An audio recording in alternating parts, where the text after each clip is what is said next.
Hello, good morning. আজকে বেরিয়ে পড়লাম কাজের উদ্দেশ্যে।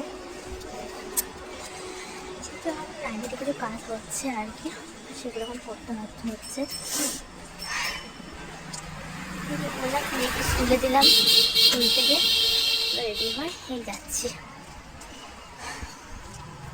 সামনে কিছু কাজ আছে, যেহেতু মেয়ের পরীক্ষা এখন সব পুরো টাইম দিতে পারছি না কাজের দিকে,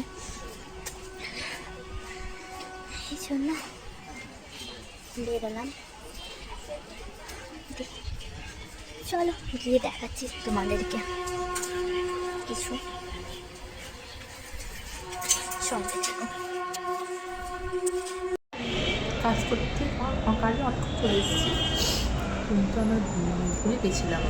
আমি কাজের এত প্রেশার সব মাথার উপর দিয়ে চলে যাচ্ছে। তো যাই হোক, কাজ করতে শুরু হচ্ছে আর একটু ব্রেক না, কাজ করতে করতে মনে হলো একটু বলে দিই। যাই হোক, বসেছি আমি, ঠিক আছে, করে নিই কাজগুলো আগে, বাড়ি ফেরার সময় কথা হবে।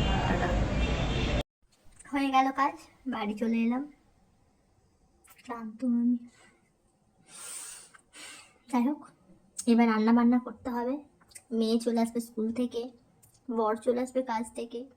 আমার সাময়িক কাজ, তো আমার কোনো পরিশ্রম নেই, এই হচ্ছে ব্যাপার। টাটা সবাইকে, ভালো থেকো। সত্যি কথা বলাতে বা কিছুতে আমি তো নতুনত্ব, সত্যি কিছু বুঝি না, জানি না। যদি কোথাও কিছু ভুল হয়ে থাকে প্লিজ সবাই ক্ষমা করে দিও, সাজেস্ট করো আমাকে কি করলে ভালো হয়, কেমন করলে ভালো হয়। সত্যি কিছু বুঝি না আমি, জানি না আর কি।